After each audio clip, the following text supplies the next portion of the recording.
오늘은 당신은 일하십니까? 라는 제목으로 말씀을 나누려고 합니다. 예전에 TV에서 이런 내용 본 적 있습니다. 어떤 사람이 물어봤어요. 나는 한 직장을 오래 다니고 싶은데 계속 그만두게 돼요. 한 직장을 오래 다니는 방법이 있을까요? 이렇게 얘기하니까 어떤 한 은행 직원이 유명한 명언을 남겼다고 합니다. 뭐라고 남겼냐면, 카드를 긁으십시오. 빚을 내십시오. 빚을 내면 회사를 그만둘 수가 없습니다. 이러면서 빚이 있기 때문에 꼭 참고 일한다는 거죠. 네. 힘들어도 싫어도 일하게 된다. 재미있으라고 한 이야기긴 한데 들으면서 좀 씁쓸한 마음이 들었습니다. 일터라는 곳이 우리가 그냥 단지 돈을 벌기 위한 곳은 아닌데, 그냥 이렇게 견뎌야 되는 곳은 아닌데, 물론 되게 중요하지만 우리는 자본주의 안에 살고 있고 또 당연히 먹고 살려면 일을 해야 되니까 그렇지만 그런 생각이 들었습니다. 돈을 버는 거 중요합니다. 굉장히 중요하죠. 무엇보다 가장 중요한 기본이 됩니다. 우리도 그렇게 하고 있고요. 아마 우리 아이들도 나중에 크면 그렇게 하겠죠. 아빠들은 자녀들을 생각하면 꼭 참고 힘들어도 일을 하게 됩니다. 엄마들도 그렇죠. 하지만 우린 그리스도인이잖아요. 우린 교회를 다니는 사람들입니다. 그리스도인들 돈이 필요하긴 하지만 우리는 좀 더 나아간 질문을 해야 되지 않을까 싶습니다. 네. 세상에 많은 사람들이 돈과 명예와 자기 만족과 어떤 성취를 따라서 직업을 선택하고 그 일들을 해나가는 상황 속에서 우리도 적어도 인생에서 한 3분의 1은 직장에서 보내는 것 같은데, 네. 우리의 인생의 주인 하나님과 어떻게 의논하고 있는가? 하나님은 일에 대해서 어떻게 생각하실까요? 나의 직장, 나의 일에 대해서 하나님은 어떻게 생각하십니까? 얼마나 물어봤는지 모르겠습니다. 사람들이 이렇게 얘기합니다. 편한데 돈을 잘 벌 수 있어. 그러면 그게 최고지. 그러면 그런 사람들 부러워하기도 하고, 그게 복이지. 이런 얘기를 하기도 합니다. 우리 아이들 나중에, 제일 가까운 우리 아이들은 앞으로 직장이라는 것에 대해서, 일이라는 것에 대해서 어떤 생각을 하며 살게 될까요? 제가 가끔 설교에서 얘기는 하긴 하는데 오늘은 좀 일에 대한 이야기를 좀 하려고 합니다. 제가 5월에 가정의 달을 맞이해서 시리즈로 좀 준비를 하고 있어요. 5월 첫째 주에는 우리 어린이들에 대한 내용을 했고요. 두 번째 주에는 부모 대회에 대한 얘기를 했고, 그 다음에 부부에 대한 얘기를 했고, 지난주 교회에 대한 얘기를 했습니다. 오늘은 다섯 번째로 일터에 대한 이야기입니다. 성경이 일에 대해서 무엇을 말하는가? 그리스도인의 직장을 다닐 때 그리스도인이 아닌 사람들하고는 뭐가 다른가? 나중에 우리 승현이 유하도 직장을 갖게 될 텐데, 직업이라는 것을 갖게 될 텐데 어떤 마음으로 가지게 될까? 오늘 설교가 좀 도움이 되면 좋겠습니다. 단지 좀 정직하게 사는 거? 혹은 다른 사람 좀 더 친절한 거? 그런 게 전부인가? 좀 더 근본적인 얘기를 좀 하려고 합니다. 우리는 다 일을 합니다. 돈을 벌어야만 일을 하는 거냐? 꼭 그런 건 아니에요. 돈을 안 벌지만 열심히 일한 사람들도 있어요. 네. 이 세상은, 그리고 과거에는요, 좀 일을 해야, 직장을 다녀서 돈을 좀 벌어와야 일해라 하는 거다라고 얘기를 해서 가정주부나 학생들은 일하지 않는다고 생각을 하지만 아니에요. 주부도 일하는 거예요. 집안에서 하는 일은 중요한 그 사람의 일터입니다. 부모로서도 마찬가지고요. 자녀도 마찬가지입니다. 아이들이 공부를 하는 것도 그들에게는 일입니다. 왜냐하면 하나님이 그들에게 주어준 그들의 역할이기 때문에 그래요. 네. 그래서 오늘 어린이 예배 때는 세 가지 얘기했어요. 세 아이들에게 너희들이 건강하게 자라는 것, 그리고 서로 사랑하는 것, 그리고 열심히 배우는 게 너희들의 일이다. 이렇게 오늘 설교를 했었어요. 그래서 오늘은 첫 번째는 직업에 대한 얘기가 될 겁니다. 하지만 그 직업을 넘어서서 우리 모두가 다 일하는 사람으로서, 뭔가를 위해서 수고하는 사람으로서의 이야기입니다. 오늘 본문은 성경에서 첫 번째로 사람이 일을 하는 이야기가 나옵니다. 하나님이 이르시되 우리의 형상을 따라 우리의 모양대로 우리가 사람을 만들고 그들로 바다의 물고기와 하늘의 새와 가축과 온 땅과 땅에 있는 모든 것을 다스리게 하자. 사람들에게 일거리를 주자, 일을 시키자 라고 말씀하신 장면입니다. 오늘 얘기는 첫 번째는 이겁니다. 일은 원래 하나님의 복이었다는 거예요. 사람들이 일을 좋아하지 않습니다. 사실은 그래요. 네. 일을 너무너무 좋아하는 사람도 있을 수 있겠지만 대부분 좀 안 좋아하는 것 같아요. 사람들이 만약에 여러분 돈이 많아서 집에서 놀고 먹을 수 있으면 행복할까요? 며칠은 좀 행복할 겁니다. 네. 하지만 아마 힘들어질 거라고 생각해요. 사람은요, 삶에 의미가 필요한 존재예요. 건강한 생각을 가진 사람은 당연히 어떤 식으로든 세상에 의미 있는 일을 하도록 지음받았습니다. 예전에 이런 실험에 대한 글을 읽은 적이 있습니다. 만약에 매일 여러분이 누군가에게 누군가가 여러분에게 매일매일 10만 원을 줄 테니까 사람들이 아무도 없는 야산에 가서 혼자서 땅을 팠다가 덮었다가 그걸 매일 해라. 그러면은 할만할까요? 매일 20만 원을 주면 할만할까요? 30만 원을 주면 할만할까요? 실제로 비슷한 실험을 예전에 교도소에서 진행한 적이 있었는데 그 죄수들의 정신이 굉장히 위험하게 망가져가는 것들에 대한 결과들을 본 적이 있습니다. 왜냐하면 사람은 하나님이 지으실 때 의미 있는 수고를 하도록 지으셨기 때문에 그렇습니다. 그렇다면 하나님은, 사람들은 옛날에 이런 생각을 많이 했습니다. 하나님이 원래 그 저주로서 죄를 지었을 때 너네 일 고생하면서 일할 거야 라고 말씀하셨으니까 일은 저주가 아닌가요? 이렇게 생각한 사람들도 있습니다. 네. 사람들도 그렇게 생각해요. 하지만 원래 일이라는 건 선합니다. 왜냐하면 하나님이 일하는 분이셨기 때문에 그렇습니다. 우리는 하나님이 창조하신 것을 창조사역이라고 부릅니다. 왜냐하면 가장 먼저 일하는 분이 하나님이셨기 때문에 그렇습니다.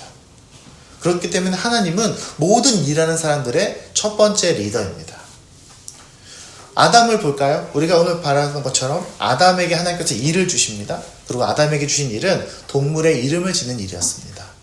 2장 19절에 가면 이런 말이 나와요. 하나님이 흙으로 들짐승과 모든 것들을 지으시고 아담이 무엇이라고 부르나 보시려고 그것들을 그에게 이끌어 가시니 아담이 각 생물을 부르는 것이 그들의 이름이 되었다. 단순히 이름을 지었다가 중요한 게 아니라 이 세상에 의미를 부여하는 것이 아담의 첫 번째 일이었습니다. 나름 사무직이라고도 할 수 있고요. 요즘 거 생각하면 유튜브 딱 크리에이터 딱 각이죠. 네. 동물 한 마리씩 찾아다니면서 이름을 지어주면 얼마나 시청률이 높을까요? 예수님도 일하는 분이셨습니다. 예수님 말씀 보면 이렇게 되어 있습니다. 요한복음 5장 17절에 예수님께서 그들에게 이르시되 내 아버지께서 이제까지 일하시니 나도 일한다. 하나님이 창조 사역하시고 끝난 게 아니라 지금까지 이 모든 세상을 다스리시는 일을 하시고 계시다. 나도 일하고 있다. 예수님의 일은 뭐였을까요? 사람들을 돕고 가르치고 살리는 것이 주님의 일이었습니다. 그러므로 우리도 마찬가지예요. 우리가 일하는 이유는요, 1차적으로는 물론 돈을 버는 것도 있지만 우리 일 자체가 하나님의 선한 계획 안에 있었고 우리에게 주신 복입니다. 근데 사람들은 그렇게 생각 잘 안 해요. 왜 그럴까요? 죄 때문에 그렇습니다. 죄가 일에 대한 우리의 태도와 생각을 왜곡시켜 놨습니다. 원래 죄는 복이었는데, 우리 아마 기억할 겁니다. 아담과 하와가 죄를 짓고 나서 하나님께서 아담과 하와를 불러다가 이런 말씀을 하십니다. 죄를 짓고 나니까 하나님이 여자에게 이르시되 내가 내게 임신하는 고통을 크게 더하리니 내가 수고하고 자식을 낳을 것이며 너는 남편을 원하고, 여기서 원한다는 말은 남편을 뭔가 마음대로 하고 싶어 할 거다. 하지만 남편은 너를 다스려야 된다. 이런 얘기를 하셨습니다. 그러니까 하와가 자식을 낳고 기르는 일에 대해서 수고스러워질 거다라는 거예요. 그리고 남편과의 관계도 어려워질 거다 이겁니다. 또 아담에게 이르시되 내가 내 아내의 말을 듣고 내가 내게 먹지 말라는 나무를 열매를 먹었은즉 땅은 너로 말미암아 저주를 받았다. 땅이 저주를 받았고 너는 내 평생에 수고하여야 내 소산을 먹으리라. 우리가 보통 이 말씀을 읽으면 여자에게는 아이 낳는 고통, 남편에게는 농사 짓는 고통을 줬나 보다 이렇게 생각을 하십니다. 하나님의 저주라고 생각합니다. 그런데 사실 이 말씀의 큰 맥락에서는 이건 두 사람에게 동시에 하는 얘기입니다. 부부에게 하시는 거예요. 죄가 너희를 이렇게 만든 거야. 죄가 너희가 나의 통치하심과 나의 이 다스리심을 거부했기 때문에 너희가 그 자녀의 뿐만 아니라 너희 가정이 깨어질 거야. 그리고 너가 세상에서 일하는 것, 원래는 복이었는데 일에 대한 너희의 마음도 깨어졌고 세상도 깨어졌어. 다시 말하면 이 말씀은요, 하나님이 걱정하시는 내용입니다. 얘들아, 너희 어떡하니? 너희가 죄를 지어서 나로부터 멀어졌어. 나를 이제 거부하기 시작했구나. 이제 너희가 이렇게 될 텐데 잘 생각해야 돼. 이런 얘기를 하시는 거예요. 그러므로 지금 이 말씀은요, 땅이 저주를 받아서 아담과 멀어지고 세상이 다 망가졌기 때문에 이제 그들이 일터와 멀어지게 되었다는 겁니다. 원래는 복이었는데 저주가 된 거고요. 수많은 사람들의 죄들이 모여서 우리가 일하고 수고하며 기뻐하며 감사하며 그 소득을 얻어야 하는 그 현장이, 그 삶의 현장이요, 괴로운 곳이 되었다는 겁니다. 그래서 예수님이 오셨잖아요, 이 땅에요. 우리의 죄를 문제 해결하시기 위해서. 그렇다면 복음은 우리가 예수님 믿고 우리가 거듭나서 우리의 영혼이 살아나는 것뿐만 아니라 복음의 영향력은 개인의 영향뿐만 아니라 우리의 삶의 모든 곳으로 침투합니다. 하나님의 통치와 영향을 침투해서요, 각 가정을 회복하고 우리의 일터도 회복하기 원하십니다. 목사님만 거룩한 성직을 하는 게 아니에요. 여러분의 일들도 다 거룩한 일입니다. 하나님의 일이라는 거죠. 물론 모든 일이 다 힘들죠. 어려움이 있어요. 괴롭죠. 예. 하지만 우리에게는 그래도 그 일터를 축복하고 회복할 책임이 있습니다. 여러분의 일들은 다 소중합니다. 어떤 일을 하든지. 우리 유아승현이가 앞으로 어떤 직업을 갖게 될까요? 알지 못하지만 나는 우리 아이들이 많은 돈을 그러면 좋겠지만 많은 돈을 벌고 뭔가 편안하고 뭔가 명예로운 직장을 얻는 것도 좋지만 자신이 해야 될 그 일들을 하면서 하나님께 감사하고 기뻐하고 사람들을 축복하는 그런 일을 할 수 있었으면 좋겠어요. 세상의 사람들은 다 거짓말에 속고 있는 부분도 있습니다. 놀고 먹는 거 좋아하게 되었습니다. 물론 쉬는 건 필요하지만 또 직업을 저주처럼 여기고 괴로워하는 것, 직업은 내가 돈 버는 일이니까 하나님이랑 상관없지 라고 생각하는 것으로부터 우리는 생각을 바꿔야 됩니다. 내게 주어진 직업을 거룩하게 여기고 감사하고, 물론 성경에 쓰여진 시대는 농사 짓고 물고기 잡고 뭔가 자연 속에서 뭔가 이렇게 하는 거니까 좀 더 하나님이랑 가까운 것 같아 라고 생각할 수 있지만, 하나님은 21세기 대한민국에 있는 수많은 직업 환경 속에서도 동일한 마음으로 우리에게 말씀하신다고 저는 생각합니다. 그렇기 때문에 당연히 하나님은 우리의 일터에서 함께 하십니다. 여러분, 한 주간 어디에서 지내셨나요?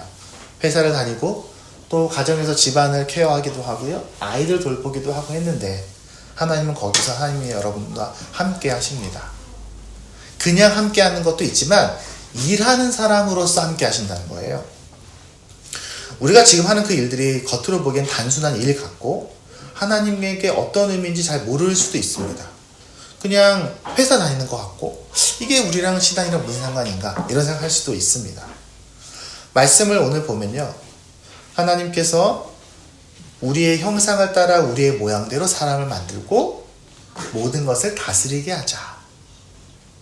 하나님이 세상을 만드셨고요, 온 세상을 다스리시는데 우리가 하나님을 닮았고, 그래서 그 다스리는 일에 인간들을 참여하게 하신 겁니다. 그러면 우리가 일할 때 하나님 우리에게 이렇게 말씀하시는 거예요. 얘들아, 나랑 같이 일하자. 그러면 우리는 당연히 하나님의 지도를 받아야겠죠. 우리가 무슨 일을 하든지 하나님께서 우리에게 하시는 말씀이 있을 거예요. 우리가 어떤 일을 할 때에, 하루를 시작할 때에 그래서 기도해야 합니다. 하나님, 제가 이 일을 할 텐데 저를 도와주세요. 지혜를 주시고 또 이 일을 통해서 하나님께 영광이 되게 해주세요 라고 기도해야 됩니다. 그럼 당연히 하나님께 도움도 구해야 됩니다. 내 힘대로 내 능력대로만 하는 것이 아니라 도움을 구하는 것이 원래 정상입니다. 처음부터 우리를 그렇게 만들었어요. 내가 너희를 지도하고 내가 너희를 도와줄 때에 너희는 가장 적절하게 적합하게 그 일을 할 수 있어. 어떤 일이든지. 저도 직장을 다닙니다. 목사지만 선교단체이긴 하지만 회사를 다니고 그 회사에서 나름의 전문적인 역할들을 합니다. 우리가 같이 공부했던 T 모든 교재의 편집, 디자인, 출판, 홍보, 여러가지 상담, 그 다음에 세미나 운영, 준비, 그 모든 세팅들, 후속 조치 이런 것들을 다 감당합니다. 나름 다 전문적인 일이고요. 저도 직장을 다닌다 그런 마음으로 하고 있어요. 네. 하나도 쉬운 게 없어요. 그리고 어쩔 수 없이 사람이 하는 일이다 보니까 벽에 부딪힐 때도 있습니다. 가끔 세미나 전날에는요 한숨 잠 못 자고 밤을 샐 때도 있어요. 네. 특히나 줌이 이루어져서 온라인 세미나가 되니까요. 이게 스트레스가 말을 못해요. 네. 왜냐면은 그 모든 참여하시는 분들의 온라인 환경과 접속하는 것들을 제가 다 책임져야 되니까 40명이 모이면요 40명이 저에게 물어봐요. 그래서 항상 이렇게 기도합니다. 하나님, 제가요 하나님 없이는 아무것도 못하겠어요. 도와주세요. 그리고 제가 하나님 없이 일하지 않게 해주세요. 하나님이 절실하게 필요한 하루가 되게 해주세요. 네, 가끔 전화 오면 전화 받지 않고 한 2초 3초 기도하고 받고요. 네, 누가 찾아오면 네, 누가 이렇게 문을 두드리면 기도하면서 문을 이렇게 버튼을 누르기도 합니다. 여러분의 일터에서도 그러길 바랍니다. 주부로서도 마찬가지예요. 네, 똑같습니다. 학생도 마찬가지입니다. 학교에서 공부하고 친구들하고 만나고 하는 그 모든 것들이 하나님께서 오래전에 아담에게 부탁하셨던, 아담과 하와에게 말씀하셨던 똑같은 마음으로 우리 아이들에게 말씀하고 있어요. 얘들아, 너희가 학교에 가서 친구들 만나고 공부하는 그 모든 과정들이 나랑 같이 하는 거야. 같이 배우고 같이 생각하고 같이 놀고 같이 자라길 바란다. 하나님은 여러분에게 축복하십니다. 야고보서 1장 5절 이렇게 말해요. 너희 중에 누구든지 지혜가 부족하거든 모든 사람에게 후히 주시고 꾸짖지 아니하시는 하나님께 구하라. 그리하면 주시리라. 가끔은 우리가 원하는 때와 방법이 아닐 수 있긴 하지만 하나님 여러분 반드시 도와주십니다. 성경에서는 하나님이 우리를 도와줄 거라는 말씀이 가득가득하거든요.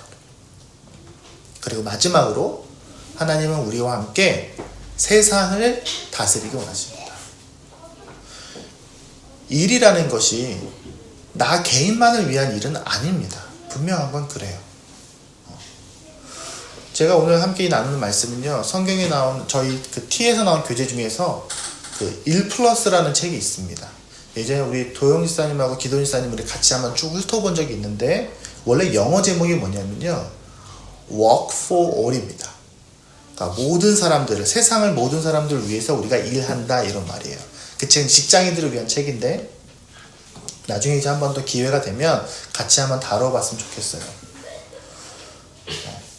분명히 하나님이 말하시는 방향이 있습니다. 이 세상에 우리가 일할 때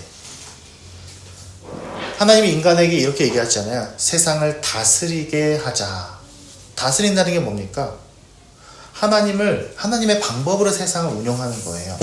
세상을 하나님의 뜻에 맞게 움직인다는 겁니다. 그럼 우리가 제일 먼저 해야 될 게 뭡니까? 당연히 함께 일하는 사람들을 축복하는 겁니다. 그들에게 하나님의 사랑을 전하는 거예요. 그게 제일 먼저겠죠. 직장에서 만나는 그 사람들이 단지 그냥 동료가 아니라 하나님의 그 사랑을 표현해 줘야 될 사람들. 유아승현이도 학교에서 만나는 그 친구들이 그냥 친구이기도 하지만 또 한편으로는 추가로 하자면 나를 사랑하신 하나님의 사랑을 우리 사랑하는 친구들에게 흘려보내줘야지. 그렇게 하나님께 구할 때 하나님은 더 우리에게 힘을 주세요. 또 나아가서 우리가 돈을 버는 데에 사람들을 만나는 것만이 아니라 우리가 만나는 그 모든 사람들의 삶들을 긍정해주고 그들을 축복해주고 그들을 소중하게 대해주는 것도 우리의 일입니다. 우리가 만약에 직급이 올라가서 높은 자리에 가게 된다면 우리 밑에 있는 사람들을 그렇게 동일한 마음으로 대해주시기 바랍니다.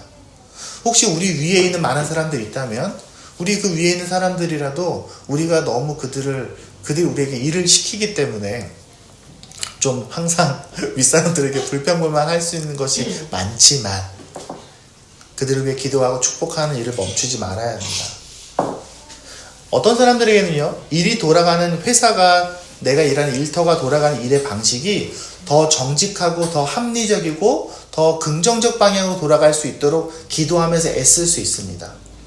제가 어저께 지난주에 만났던 그 세미나에서는 그 군인이었다가 은퇴하시고 다시 군무원으로 일하시는 분이 자기가 섬기고 일하는 그 군 부대의 문화를 더 건강하게 바꾸기 위해서 굉장히 애쓰는 이야기를 들은 적이 있습니다. 그리고 생각해보니까 저도 군대에 있을 때 부대 분위기를 누가 가져가냐면 부대에서 교회를 다니는 그 고참들이 열심히 그 위에 있는 고참들의 그 짜증을 받아내면서 자기 밑에 있는 병사들이 되게 잘 해주는 걸 보면서 저도 많이 그걸 보면서 많이 느꼈거든요. 우리가 갖고 있는 공동체, 우리가 일하는 그 공동체를 더 선하고 아름답고 건강하게 바꾸는 것도 우리의 역할입니다. 하나님께서 요셉에게 복을 주실 때 기억나십니까? 요셉에게만 복을 주신 게 아니라 요셉이 임하는 그 집과 그 일하는 현장 전체에게 하나님의 복이 임합니다. 노예일 때도 그랬고요. 감옥에 있을 때도 그랬습니다. 어떤 사람들에게는 일하는 사람들의 인권과 안전을 위해서 더 수고하는 방향들로 있을 수 있습니다.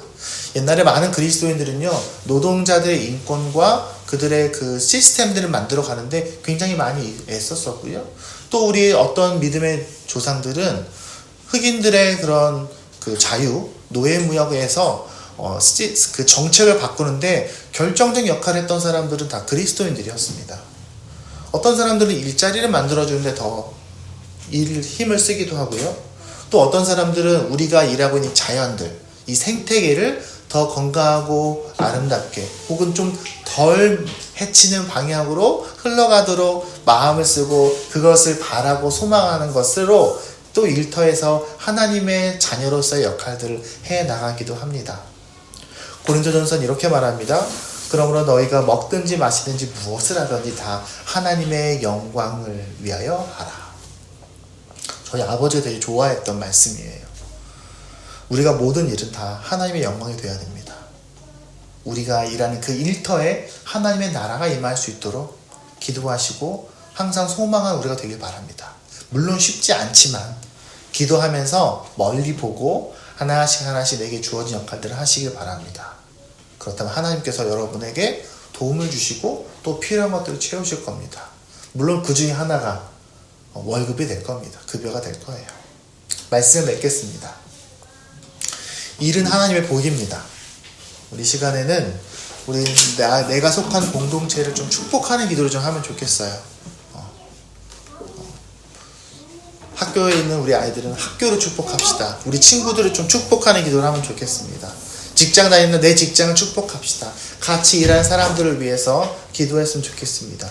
그래서 우리가 그곳에서 하나님의 자녀로서 일하는 자가 되게 해달라고, 또 우리 아이들이 우리가 일터에 대한 우리의 마음가짐과 태도와 우리가 말하고 생각하는 것들이 우리 아이들도 그걸 보고 배울 겁니다. 아, 저렇게 일하는 거구나. 그렇게 우리가 항상 하나님의 자녀로서 이 세상을 일하는 자로. 그래서 당신은 일하십니까?